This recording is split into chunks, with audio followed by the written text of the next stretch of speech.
नमस्कार दोस्तों, आप सब कैसे हैं? मुझे उम्मीद है कि आप सब बहुत अच्छे होंगे और खूब मन लगा के पढ़ाई कर रहे होंगे। दोस्तों, कई दिनों से हम कुछ नहीं दे पा रहे थे आप लोगों को, कोई वीडियो नहीं दे पा रहे थे, काफ़ी व्यस्तता थी।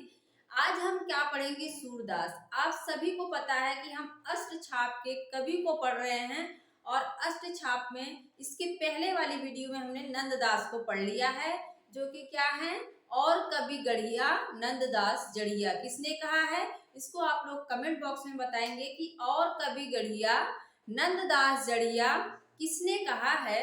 इसको आप लोग जरूर बताना, तभी मुझे पता चलेगा कि आप लोग मन लगा के पढ़ाई कर रहे हैं। दोस्तों, इसके बाद हम पुष्टि मार्ग को जहाज जात हो जो कछु लेना है तो ले ओ। ये जो है किसके बारे में कहा गया? सूरदास के बारे में कहा गया। जब सूरदास जी की मृत्यु होती है तो विठल नाथ कहते हैं पुष्टि मार्ग का जहाज जा रहा है। अगर पूछा जाए एग्जाम में कि पुष्टि मार्ग का जहाज किसे कहा जाता है तो आप लोग सूरदास को लगाओगे। किसको लगाओगे? सूरदास को लगाओगे। कहा किसने है? तो विठल दास ने कहा है। किसने कहा? विठल नाथ ने कहा है।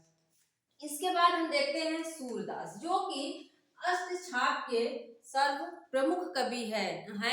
अगर हम देखें इनको अगर हम देखें सूरदास में हमने बताया था कि अगर महत्व की दृष्टि से देखा जाए तो सूरदास पहले स्थान पे आएंगे। उसके बाद कौन आएगा? नंददास आएंगे। कौन आएगा? नंददास आएंगे। तो इस चीज को याद रखना। सूरदास किसके शिष्य थे? आपको पता होना चाहिए। किसके शिष्य थे? तो ये वल्लभाचार्य के। किसके शिष्य थे? ये वल्लभाचार्य के शिष्य थे। और माना जाता है कि ये जो है सिर्फ अपने गुरु से 10 दिन छोटे थे। कितने दिन छोटे थे पूछा जाए तो 10 दिन। कितने? 10 दिन ये छोटे थे। कितना? 10 दिन छोटे थे ये अपने गुरु वल्लभाचार्य से। अब देखते हैं इनका जन्म कब हुआ था? 1478 ईस्वी में। कहाँ हुआ था? तो सीही नामक गांव में हुआ था। कहाँ हुआ था इनका जन्म? सीही नामक गांव में हुआ था। लेकिन अगर हम देखें आधुनिक शोध के आधार पर, जो आधुनिक ये हुए अनुसंधान हुए, शोध हुए, उसके आधार पर देखें तो इनका जन्म रूणकता माना जाता है। क्या माना जाता है? रूणकता माना जाता है। और ये कहाँ पे है? आगरा में। कहाँ पे है? ये आगरा में है। यहीं पे इनका जन्म माना जाता है। एक बार देख लेते हैं सीही गांव कौन मानता है, क्योंकि कोई भी चीज अगर सिद्ध होती है, कोई बात सिद्ध होती है तो कुछ उसको मानने वाले विद्वान होते हैं, कुछ नहीं मानने वाले विद्वान होते हैं। तो सीही कौन कौन मान रहा है? नगेंद्र हैं, डॉक्टर नगेंद्र हैं। कौन है? डॉक्टर नगेंद्र हैं और गणपति चंद्रगुप्त हैं। कौन है? नगेंद्र हैं और गणपति चंद्रगुप्त हैं। ये क्या मानते हैं? सीही मानते हैं। क्या मानते हैं? सीही मानते हैं। बाकी रूणकता। अब यहाँ हम देखेंगे कि यहाँ पे बहुत ही कौन है? बड़े बड़े देवता। कौन है? राम श्याम हजारी। क्या है? राम और श्याम सब पे क्या है? हजारी। सब पे 1000 बार भारी पड़ जाएंगे।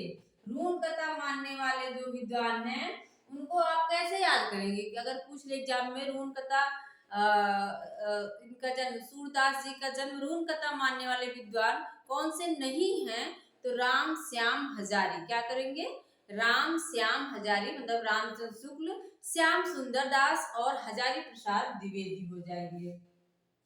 इसके बाद देखते हैं 1510 ईस्वी में गौ घाट पर ये क्या करते हैं? वल्लभाचार्य से दीक्षा ग्रहण करते हैं। क्या? दीक्षा ग्रहण करते हैं गौ घाट पर। घाट का नाम है क्या?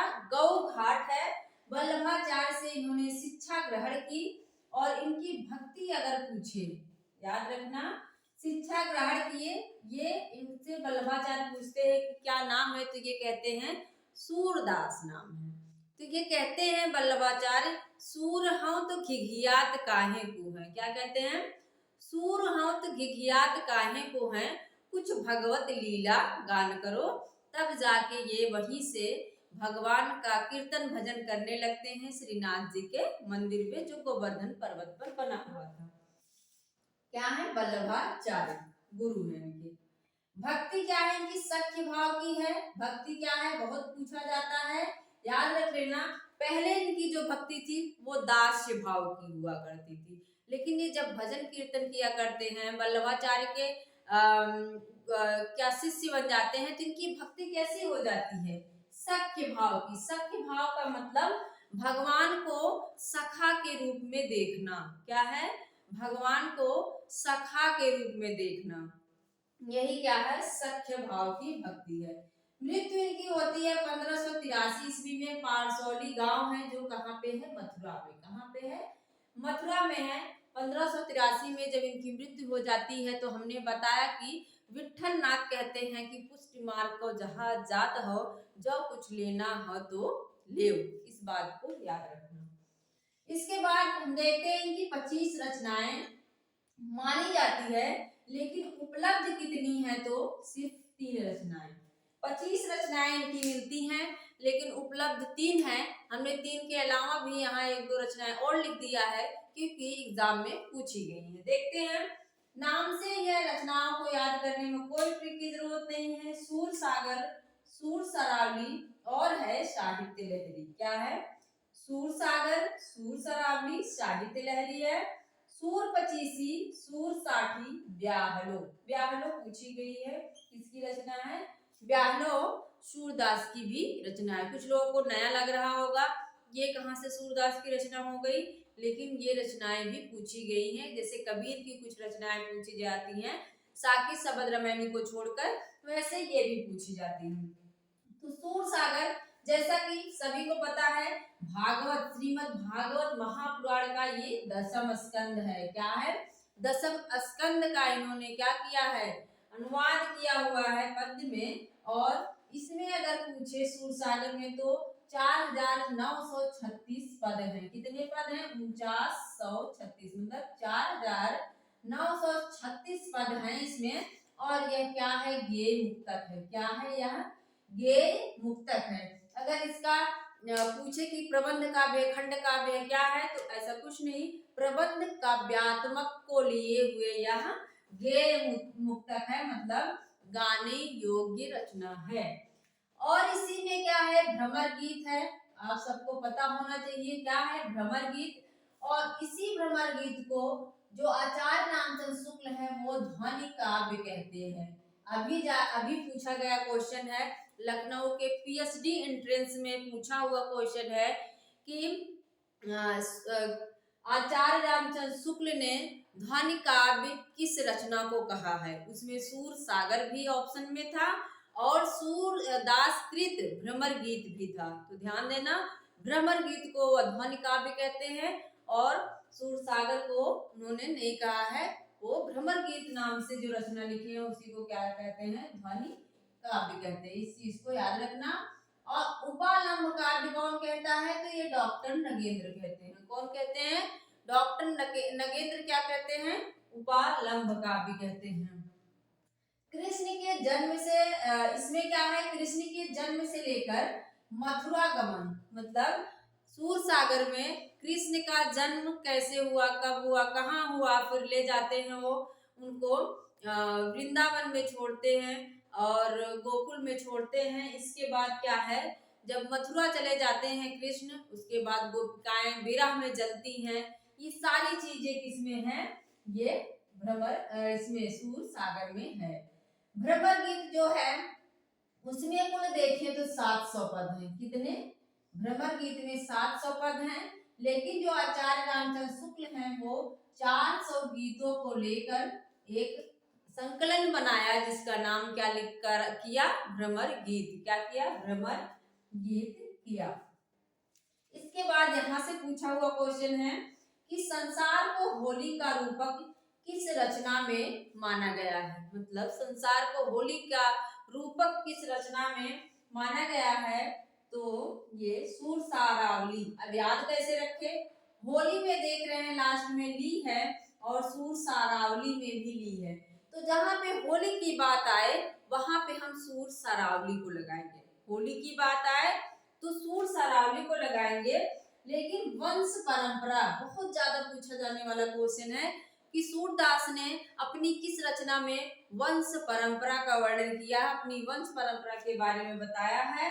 तो क्या है, साहित्य लहरी है। और ये चंद्रवरदाई के वंशज बताते हैं, जो पृथ्वीराज रासो के रचयिता हैं चंद्रवरदाई, उनके वंशज बताते हैं सूरदास।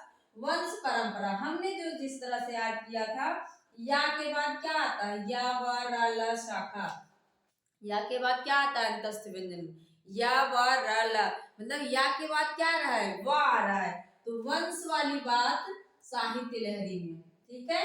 या के बाद क्या आ रहा है, व आ रहा है, तो साहित्य वंश, या के बाद व, साहित्य वंश, वंश परंपरा, चंद्रवरदाई का वंशज। और पूछा जाता है एक चीज, अलंकार और नायिका भेद के दृष्टिकूट पद, दृष्टिकूट पद किसमें है, तो ये हो जाएगा साहित्य लहरी में। क्या हो जाएगा, साहित्य लहरी में। दृष्टिकूट को आप लोग देखना, इसमें 118 पद हैं।